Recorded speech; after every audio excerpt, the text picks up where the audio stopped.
My name is Candace Gelzo, and I am the 2024 Military Marriage Day Lead. Thank you for joining us for this year's presentation. Our focus for this year has been on researching and reaching our service couples' lived experiences. There are 3 takeaways from the study that I would like to share with you today.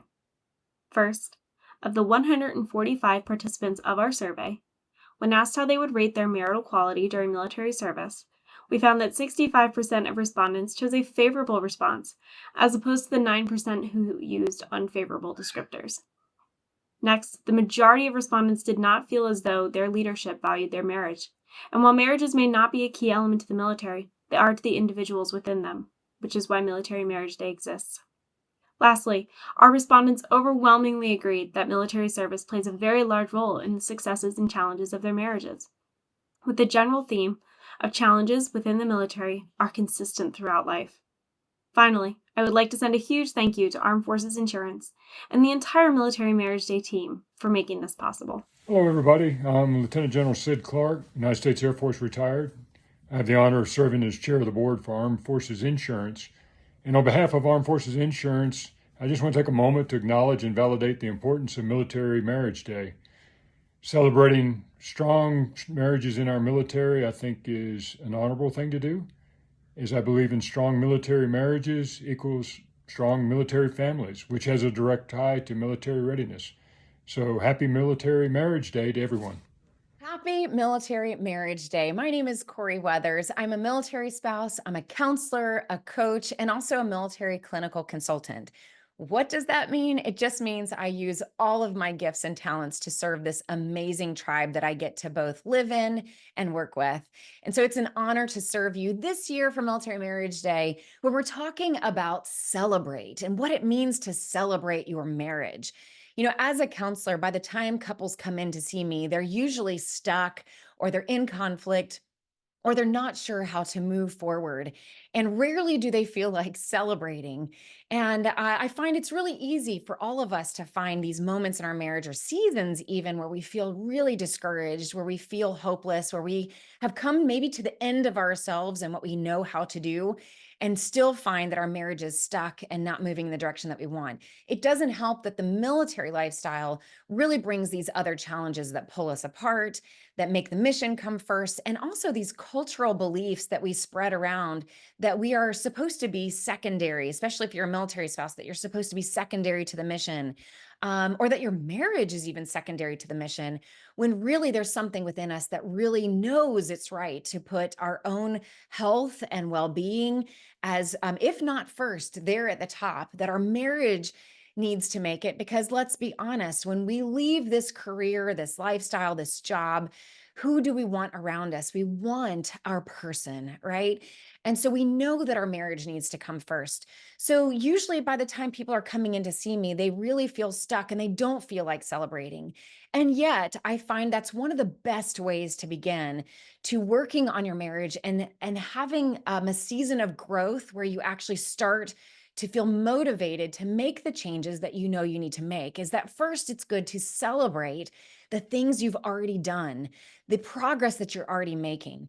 Sometimes that conflict that you are having, that you just can't see eye to eye with your spouse, it's usually because you're bringing your strengths, your perspective to the table, and that's the best way you know how to solve that problem. And your spouse is also bringing their strengths, and it's the best way that they know how to solve that problem, and they're clashing. So really what that means is everybody's doing the best they can, bringing the best version of themselves to the table. And isn't that something to celebrate, right? If our spouse is actually not trying to harm us, which very rarely do I find that a spouse in a marriage is actually trying to hurt us. It's just there's so much misunderstanding. So number one, I would encourage you to really take a pause and go, what are we doing right? What are the areas that we're doing right? We may not fight well, but maybe we make up well, or maybe the way that we enter into our arguments, we do some things that are really right. It's just this one place that it goes wrong, right?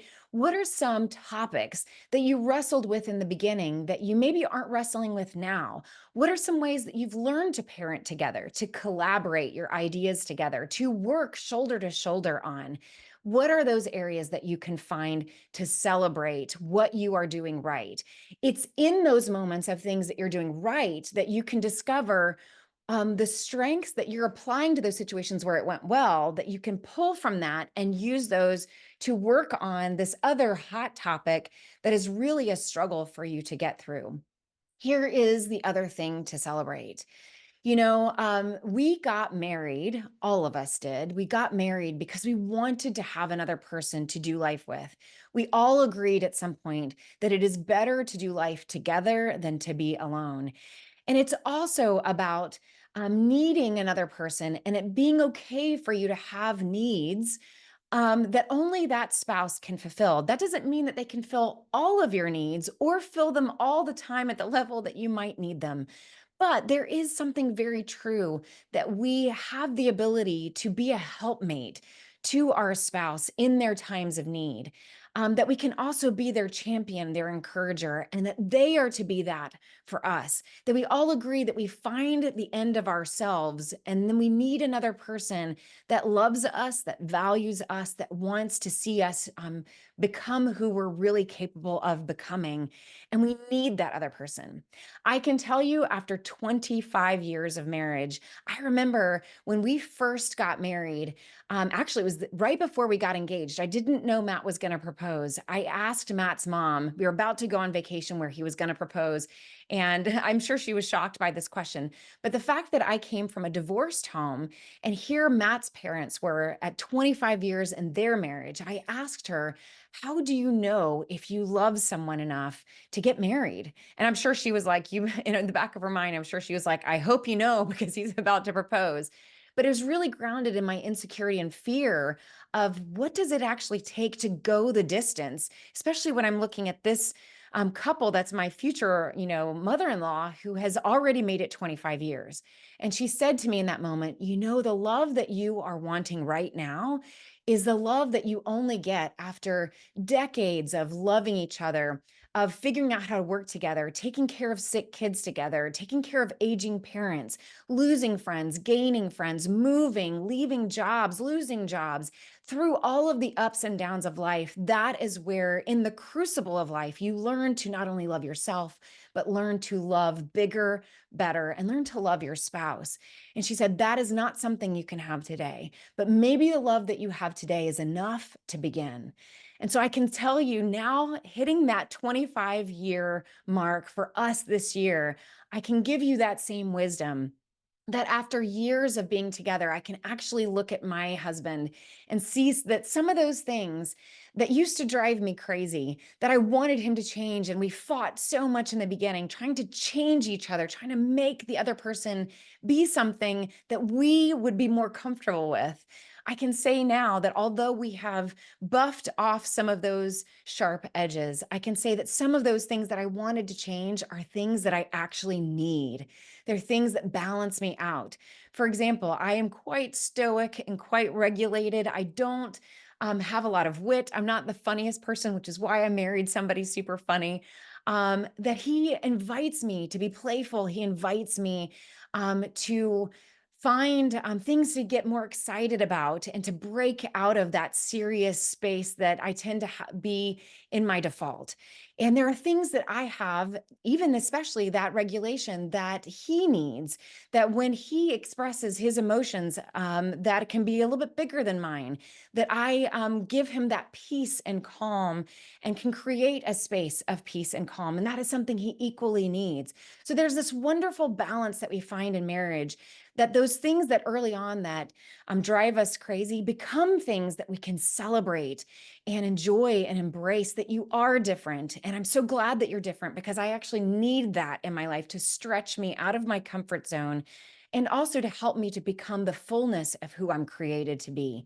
So I'm encouraging you today, if you are struggling, if you find yourself in conflict, if you feel stuck in your relationship, to remember, what are those things that you can celebrate today, that you can start celebrating today? What have you done right?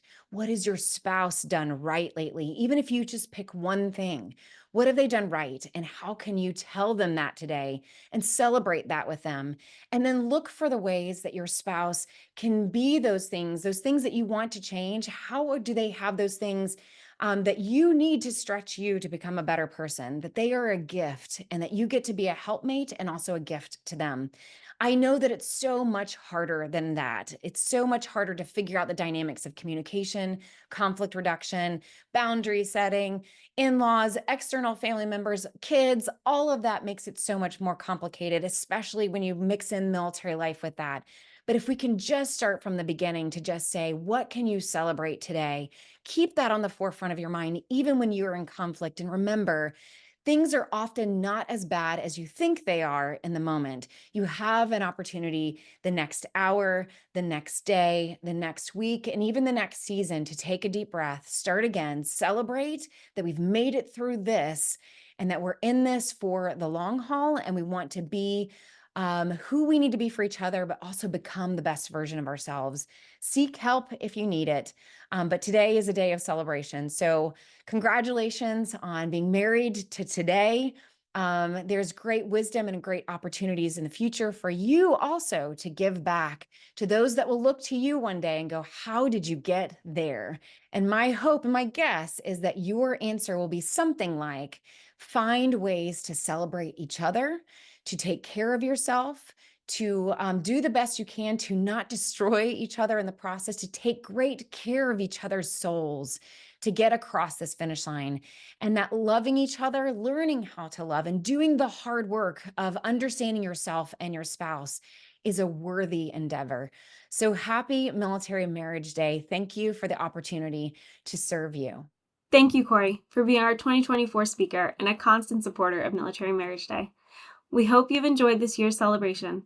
Be sure to check out the 2024 Military Marriage Research Study at www.militarymarriageday.com. Have a great evening.